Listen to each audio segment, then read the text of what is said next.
Hi,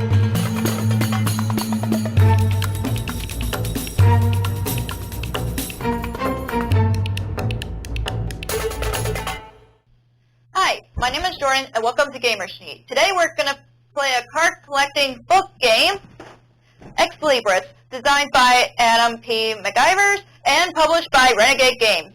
You're in a magical library, and you'll have assistants that'll help you collect books, and you put them in alphabetical order, and you just collect books, basically. But there are some books that have been banned that you're trying to avoid, which will leave you to collect less points. But enough chit-chatting, but let's go to the table and learn how to play Ex Libris. Place the town board in the center of the table with the official library inspections form nearby. Find a location tile labeled Diviner's Hut and place it face up below the town board. Then shuffle the remaining 17 location tiles and place them face down, stacked next to the board. Give the first player token to the player who most recently acquired a book. Shuffle the 12 library tiles and deal them out 2 per player in reverse order from the first player, and each player chooses a library tile and then discard the library tiles from the game. Note, for a beginner game, give each player a single library tile. The basics are printed on the back. Each player has one of the special assistants that matches their library, like I do right here for me and Kevin, and 2 standard assistants that's shaped like gnomes in the color of their choice. Note, for beginner or solo game, take 3 standard assistants of the color of your choice. Shuffle the 6 category cards and place them one face up in a prominent workspace of a town and then face up on the banned book space on the town board. Deal out 1 remaining category card face down to each player. This will be their library's focus. Keep your category cards secret by citing the card underneath the right-hand side of the your library tile. You may check your category card at any time. Return the main category cards to the box. Shuffle the 152 book cards thoroughly, and then deal out 6 to each player. This will be their starting hand. Place the remaining cards at 2 stacks near the board in reach of all players. These will be the deck. That completes the set, and now you're ready to check out some books. Each round of Ex Libris contains 4 phases, which are always carried out in the following order: preparation phase, placement phase, resolution phase, and cleanup phase. The preparation phase. At the beginning of each round, the first player reveals the location tiles from the stack and places them face up below the town board until there is 1 per player. During the first round of the game, the Diviner's Hut location was already placed, so you will deal 1 less than usual. Next, check to see if any of the face-up locations have preparation instructions in the upper right corner. These will tell you a specific number of cards to deal upon the card area on the right side of the tile. Follow the instructions, and if there is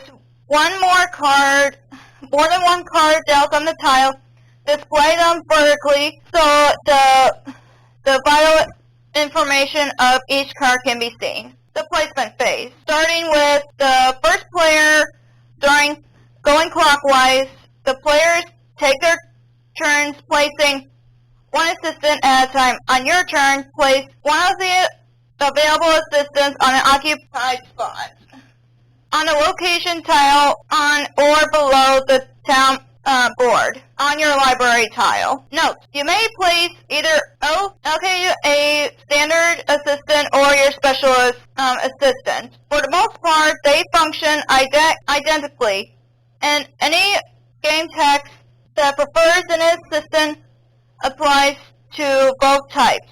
Your special assistant has a special ability that is key to its token. Typically, it activates when it's placed, though not always.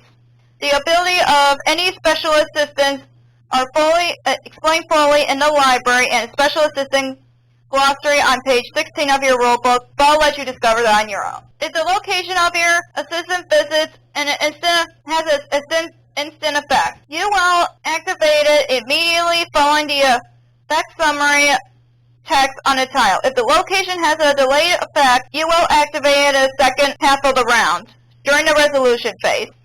The effects of all locations are explained fully in the location glossary on page 3 of your rulebook. Number. This is used in the second half of the round. Name an effect type, either has instant effect or delay effect. Preparation instructions.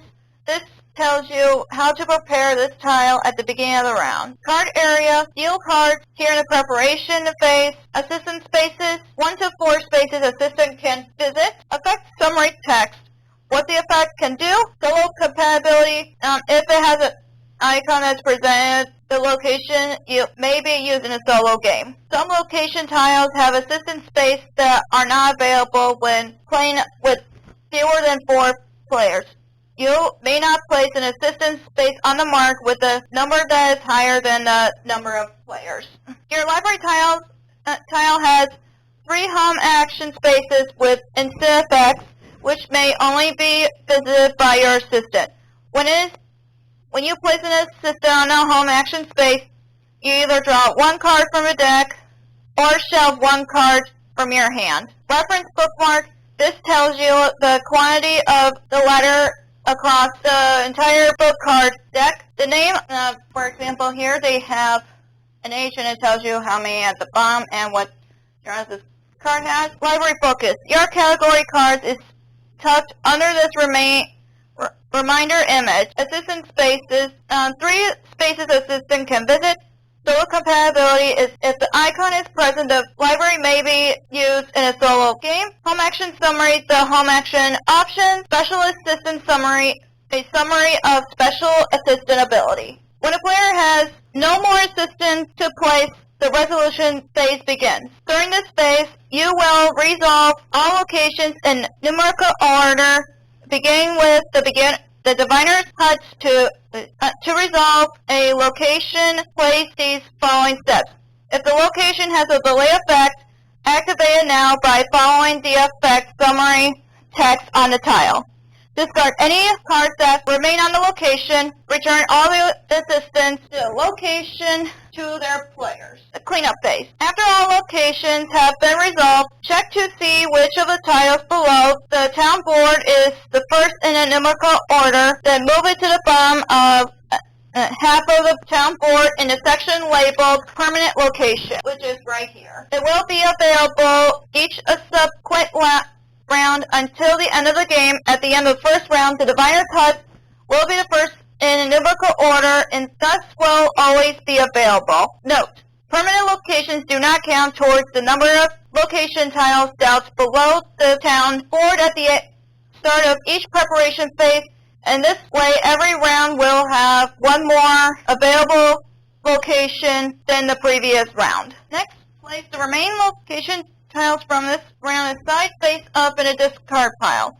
If the location stack is ever depleted, shuffle all discarded locations to create a new face down stack. Lastly, remove all the remaining assistants from their home spaces, then just check to see if 1 or more player has required a number of shelf cards in their bookshelf to trigger the last round. The number varies based on the number player count. 2 players would be 16, 3 would be 14 cards, and then 4 players is 12. If the final round has not been triggered, begin a new round with a preparation phase. If the final round has been triggered, begin a new round as normal, but this will be the last round of game. After the resolution phase, the player with the best handwriting is appointed to the mayor player official inspector, taking the official library inspection form to B7C, and the following each step on the form is calculate the scores. Note, remember before the inspection, you may choose to voluntarily flip any cards in the bookshelf to achieve a more favorable result. Each player checks the bookshelf of the opponents to their right. Starting with the leftmost card in the top row and moving it right across each row, flip any card that does not alphabetically and numerical order follow the card before it. Next, the official inspector will call out each category one at a time. After the category is called out, each player counts the number of books in their bookshelf that matches the category and announce their total. The official inspector records these totals. Each player counts the larger rectangular group of cards in their bookshelf. That includes the cards on the bottom row. Every card in the rectangular group earns them 1 point. The rectangle must be at least 2 cards tall, 2 cards wide to qualify. The official inspector circles the row in categorical tally section that matches the category card that's dealt to the prominent workspace on the town board. The player with the first place in this row is rewarded 15 points. The second place is rewarded 9 points, and third is rewarded 4 points.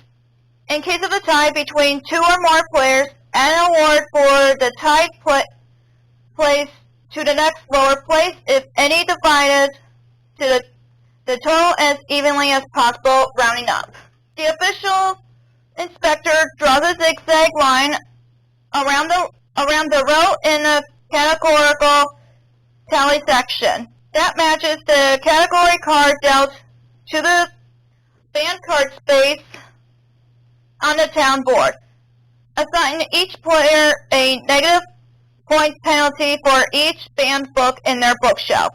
The official inspector finds the category each player that has the fewest of ignoring banned books and multiplies the number by 3 to determine their variety bonus. Each player now reveals their category cards, scoring 2 points for each book in their bookshelves, matching their library focus. Finally, 1 player at a time, the official inspector adds up all the figures in the section B. The player with the highest score wins. In case of a tie, the tied player with the most books in their bookshelf wins. If still a tie, the tied player with the fewer cards in their hand wins. If the tie precedes, the tied player with the fewest banned books in the library wins. If the tie still precedes, the first tied player to finish a book is a winner. And that's all you need to learn how to play Ex Libris. If you have any questions for us, please leave them in the comments down below and we'll get to them as soon as possible. And if you enjoyed this video, give us a thumbs up and hit that subscribe button and click the bell icon so we notify whenever we post new videos like this. And also, be on the lookout on a gameplay video on this game. But until then, thanks for the views.